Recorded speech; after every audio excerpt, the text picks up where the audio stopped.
है इस खास पेशकश में। निश्चल, आपके पास आऊंगी सबसे पहले। देखिए, बहुत सारी रिपोर्ट आ रही है ताज़ा गिरावट को देखते हुए कि crypto market is dead, crypto is in winter. लेकिन मुझे आपसे ये जानना है कि जो गिरावट हम देख रहे हैं, क्या हम इसको क्रिप्टो करेंसी के बाजार में एक मंदी का दौर कह सकते हैं? क्या बेयर्स के हाथ में आ चुका है क्रिप्टो करेंसी का बाजार? क्या ये हेडलाइन बन सकती है?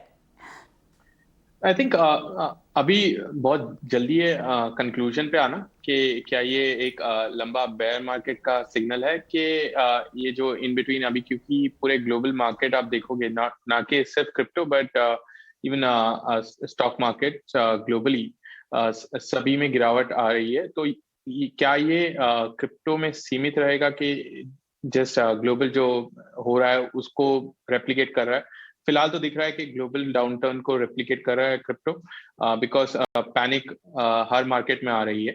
तो आई थिंक थोड़ी थोड़ी जल्दी अभी हमें वेट एंड वॉच करना चाहिए। और बट हाँ, एक अगर आप एक कोरिलेशन आपको देखना है तो अगर आप 2017 और 2018 का जो ट्रांजिशन था, जहाँ पे बाद में एक लंबा बेयर मार्केट था, वो काफी सिमिलर था जैसे ये साल में हो रहा है। जो जनवरी के एंड की तरफ डाउन जरूरी है, हमें जान के जाना है कि ऐसा पहले हो चुका है। कह रहे हैं ऐसा पहले हो चुका है। बहुत सारे लोग इसको जो एक .com का बबल आया था उससे भी कंपेयर कर रहे हैं। लेकिन सिद्धार्थ, मुझे आपसे ये समझना है, देखिए कीमतें जो है ना वो आधी हो चुकी हैं। क्रिप्टो तो ऐसा जरिया है पैसा लगाने का जहां पर आए दिन रोज रोज लोग जुड़ते रहते हैं इस बाजार से। अब सब तो बाजार में इसलिए आते हैं क्योंकि मुनाफा दिखता है, कमाई दिखती है, रिटर्न दिखता है। गिरावट देख के तो वो साफ तौर से डर जाते होंगे। अच्छा, एक और चीज, जितने लोगों से मैंने अब तक बात की है ना, देखिए लोग म्यूचुअल फंड्स को भले ना जानते हो लेकिन क्रिप्टो को जरूर जानते हैं। ठीक है, उसमें पैसा लगाकर कमाई करना जरूर जानते हैं।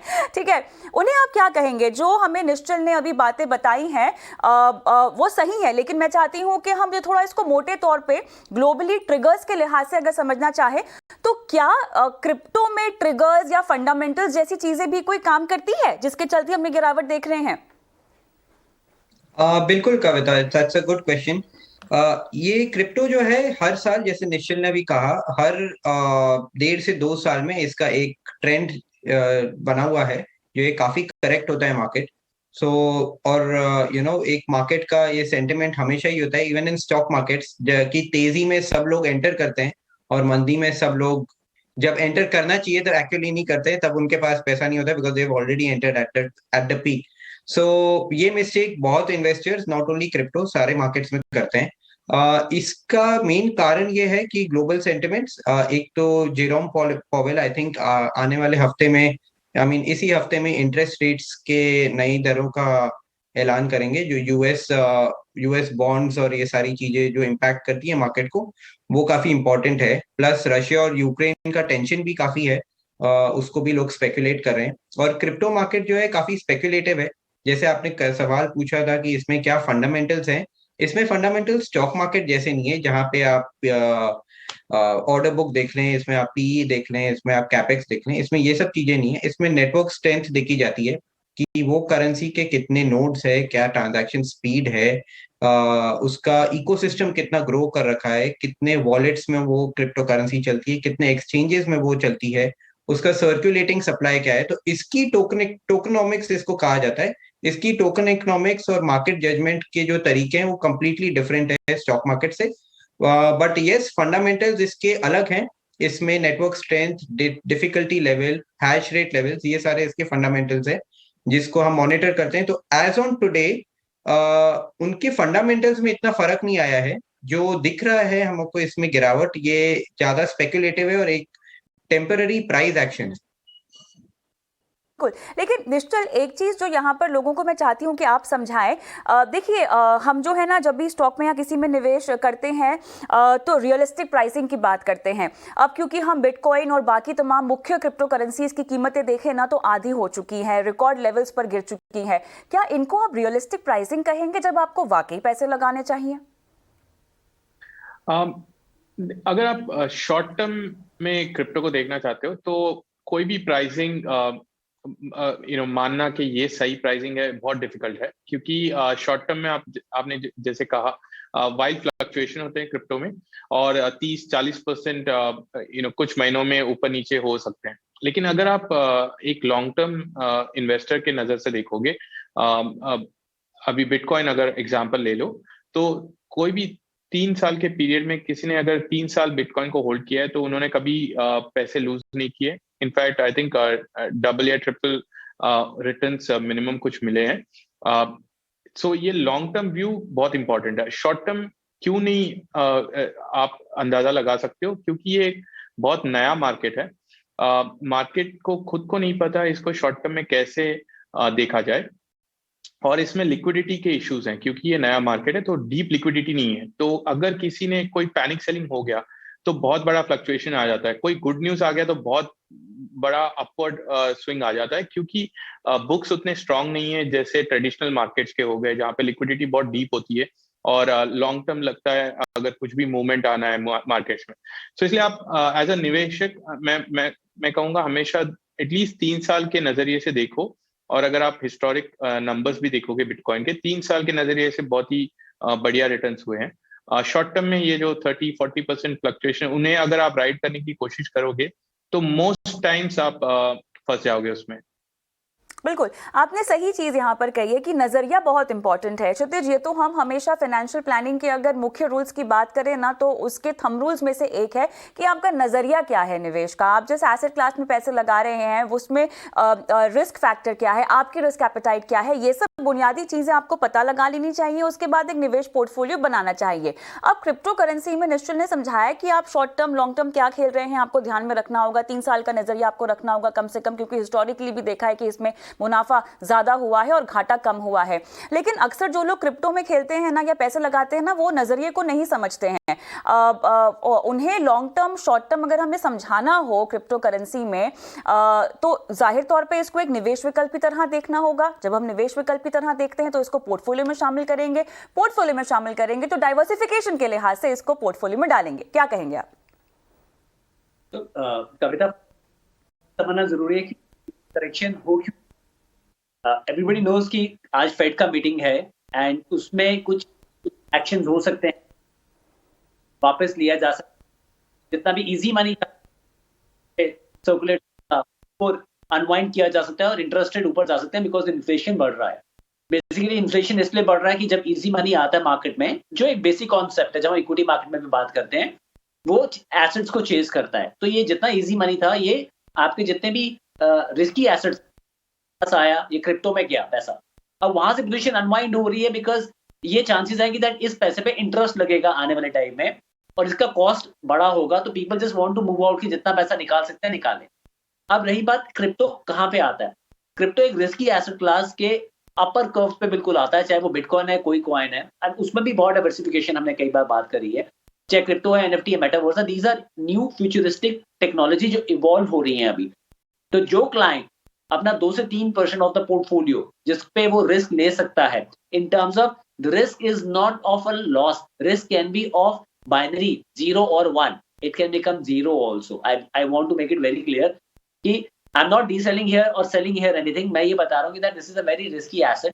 इन the past it has not given any return, but it can. मेरे ख्याल से यहाँ पे संपर्क टूट गया है। सिद्धार्थ, क्या आप क्षितिज की बात को आगे ले जा सकते हैं? ये तो कह रहे हैं कि वैल्यू 0 भी हो सकती है।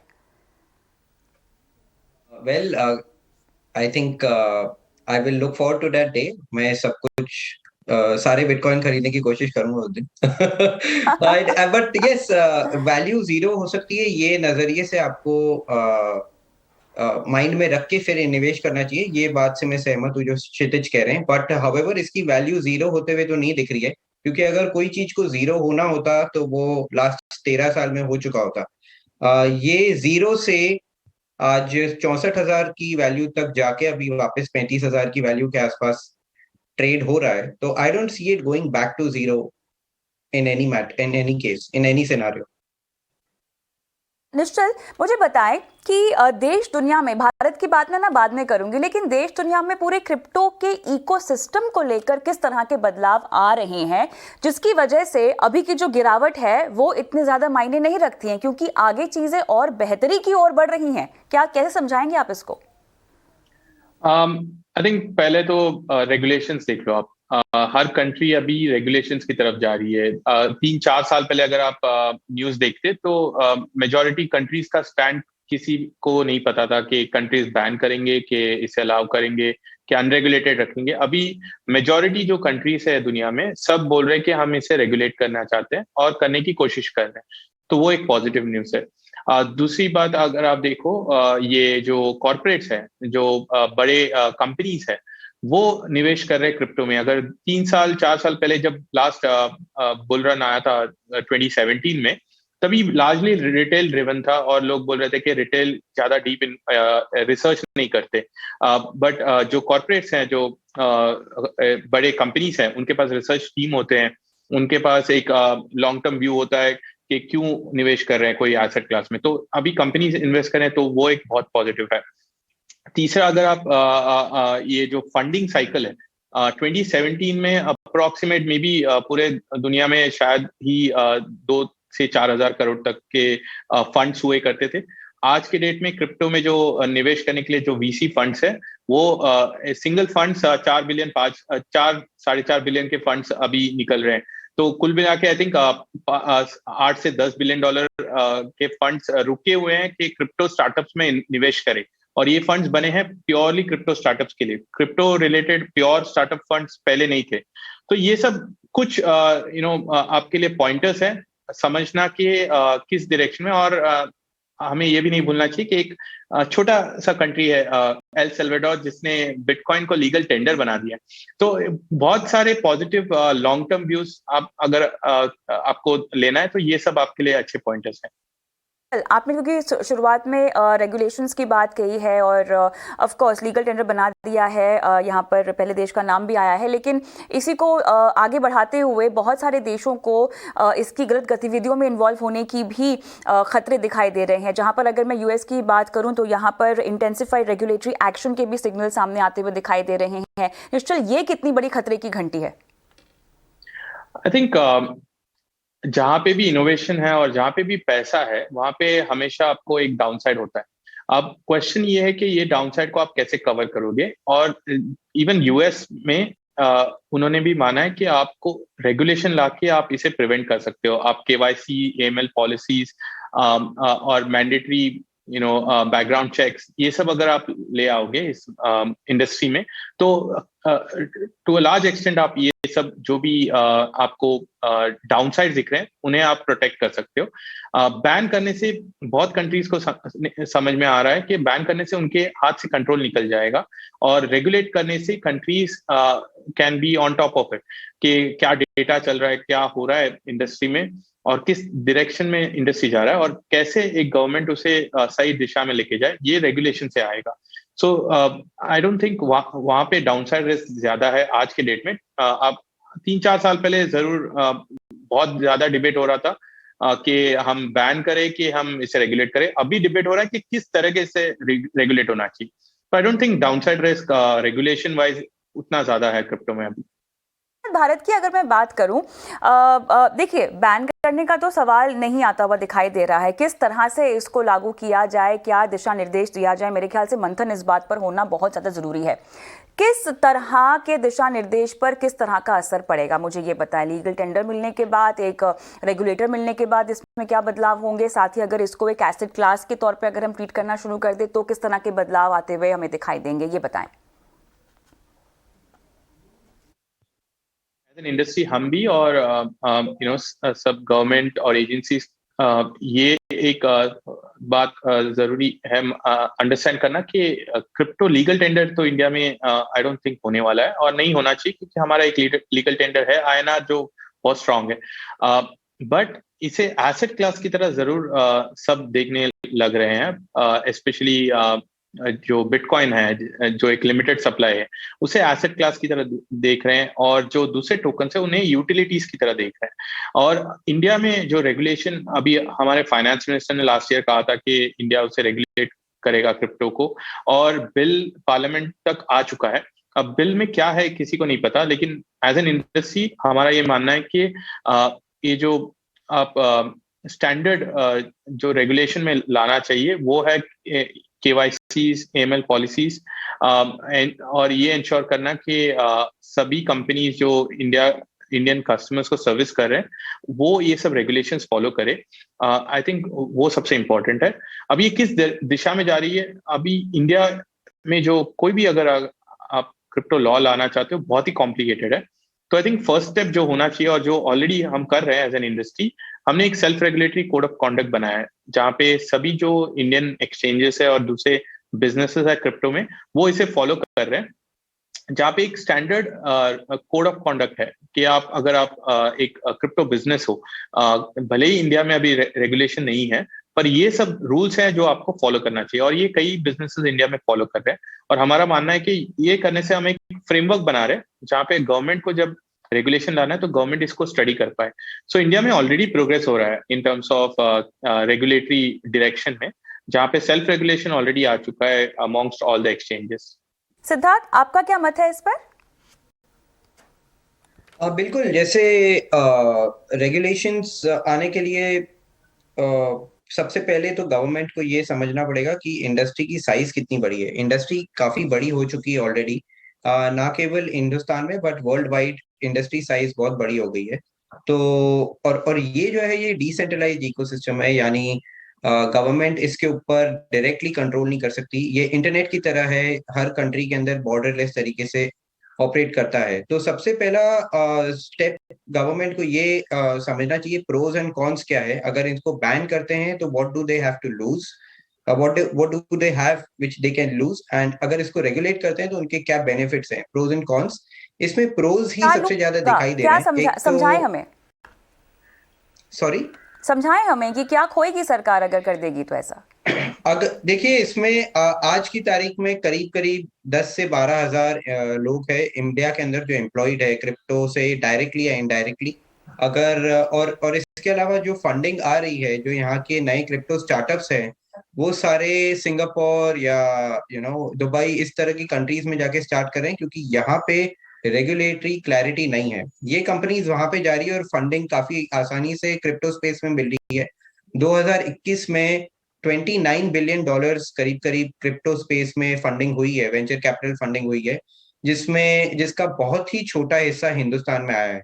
वो इसलिए क्योंकि यहाँ पे रेगुलेटरी क्लैरिटी नहीं। अगर यहाँ पे रेगुलेशंस आ जाए, जो इंडियन एंटरप्रेन्योर्स है वो दूसरी कंट्री में नहीं जाएंगे, इंडिया में अपनी कंपनी स्टार्ट करेंगे और बाहर का पैसा इंडिया में आएगा और एम्प्लॉयमेंट बढ़ेगा ऑफ कोर्स। और इसी के साथ साथ जब इकोसिस्टम ग्रो करेगा, निवेश ज्यादा बढ़ेगा, इंस्टीट्यूशनल इन्वेस्टर्स का निवेश बढ़ेगा, तब इसके अंदर टैक्स की रेवेन्यू भी बहुत अच्छी होगी, जो अभी गवर्नमेंट उसका फायदा नहीं उठा पा रही है बिकॉज रेगुलेशंस लाने में वो देरी कर रहे हैं।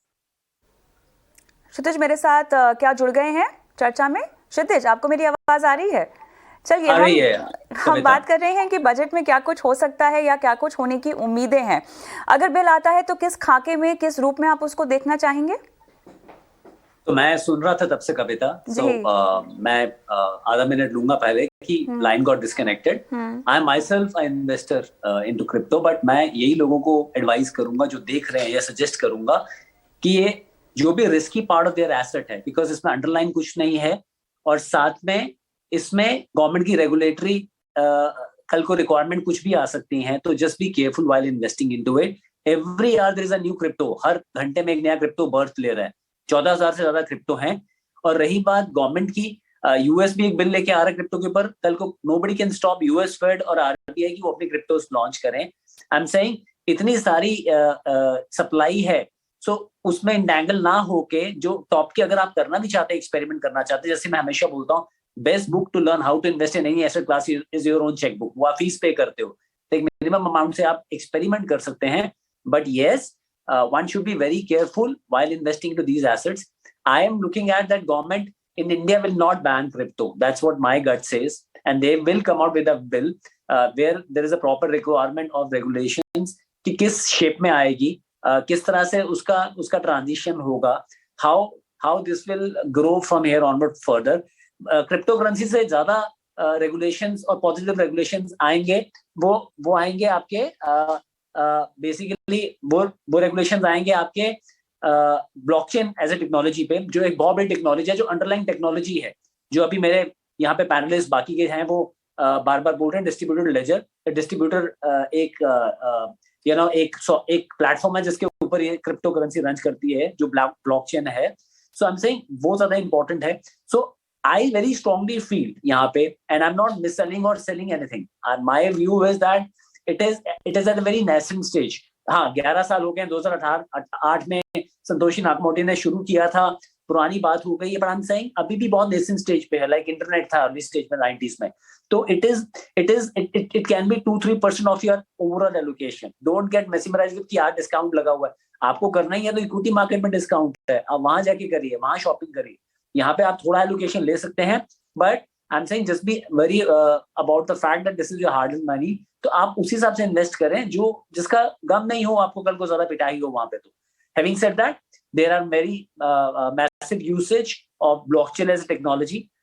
कविता, आप तो इतने टाइम से इस पूरे सेक्टर में हैं। हमारी सेटलमेंट T+2 और T+3 में होती है स्टॉक की और म्यूचुअल फंड की, जो रिडम्पशन है। यहाँ पे क्रिप्टो में अगर आप ब्लॉकचेन टेक्नोलॉजी यूज करते हो तो 8 मिनट्स में हो जाएगी आपकी सेटलमेंट। तो बहुत सारी और इस अंडरलाइन टेक्नोलॉजीज के यूसेज हो सकते हैं, बट यस, क्रिप्टो पर से I see that government might come with some regulatory changes. I don't see that they will ban. Nischal, Kshitij की कौन सी बातों से आप सहमत हैं और कौन सी बातों से नहीं? आई थिंक जो हाई रिस्क इन्वेस्टमेंट आप देखोगे तो वो बिल्कुल सही है, बिकॉज ये एक ब्लीडिंग एज टेक्नोलॉजी है, नया है। आपको डेफिनेटली इसको वो जो high risk high return category है उसमें डालना है, क्योंकि वाइल्ड फ्लक्चुएशंस है। आई थिंक सेकंड जो बात है कि ये हर एक घंटे में एक नया क्रिप्टो आ रहा है। आई थिंक फिर भी स्लो है, मे बी इवेंचुअली हर एक मिनट में एक नया क्रिप्टो आएगा। एंड ये आपको देखना है वेरी सिमिलर टू जैसे वेबसाइट्स है।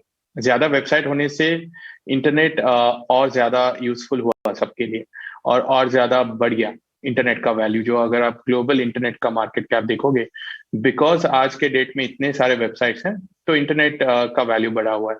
वही सेम तरीके से आपको हर क्रिप्टो को देखना है, क्योंकि हर क्रिप्टो का एक अलग यूज केस है जिसके लिए वो बनता है।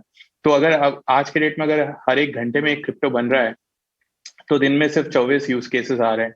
आई थिंक हर मिनट में हर सेकंड में एक क्रिप्टो बनना चाहिए, इवेंचुअली बनेगा भी, और तभी ये मार्केट और तेजी से बढ़ेगा और बड़ा होगा। सो इट्स ये एक डिसएडवांटेज नहीं है, एक एडवांटेज है कि अब नए क्रिप्टो और आ रहे हैं, और आने भी चाहिए। आई थिंक दूसरा जो यूजुअली नैरेटिव होता है कि अंडरलाइंग टेक्नोलॉजी बहुत अच्छी है और क्रिप्टो एक अलग है, ये एक ही कॉइन के दो साइड्स हैं। अगर आपको अंडरलाइंग टेक्नोलॉजी यूज करनी है तो विदाउट क्रिप्टो आप यूज नहीं कर सकते। ये ऐसा कहना है कि इंटरनेट बहुत अच्छा है लेकिन वेबसाइट्स अच्छे नहीं है, बट इंटरनेट है ही वेबसाइट्स की वजह से। वेबसाइट्स है क्योंकि इंटरनेट है। तो ये थोड़े बेसिक आई थिंक चीजें अगर हम क्लैरिफाई कर ले, हम और तेजी से आगे बढ़ेंगे I think as a nation. तो सिद्धार्थ, अगर इतनी ज़रूरत है और अगर इस बजट को हम क्रिप्टो के लिहाज से एक नॉन इवेंट अगर समझ के चलते हैं सिद्धार्थ, तो क्या कुछ चीज़ें हैं जो हमें समझनी चाहिए आगे बढ़ती हुई इस टेक्नोलॉजी को अपनाने के रूप में? बजट के पॉइंट ऑफ व्यू से मेरा सवाल आपसे ये है कि अगर कुछ नहीं आता है बजट में, ठीक है, मांगे क्या है वहां पर, मैं आगे चलकर निश्चल से पूछूंगी ये सवाल, लेकिन अगर हम ऐसा मान लें कि कुछ भी नहीं आया है, ठीक है, तो अब क्योंकि ये ऐसी टेक्नोलॉजी है, ये एक ऐसा जरिया है कि इसको आप इग्नोर तो कर नहीं सकते हैं, तो इसको मान्यता किस रूप में फिर भी देनी चाहिए? कौन सा वो मिनिमम बेंचमार्क लेवल है, या काम करने के लिहाज से सरकार की जो जिम्मेदारी बनती है वो कर देना चाहिए इस बजट में, या इस बजट के बाद ही सही दिशा निर्देश के रूप में अगर मैं समझना चाहूं तो क्या कुछ आ ही जाना चाहिए?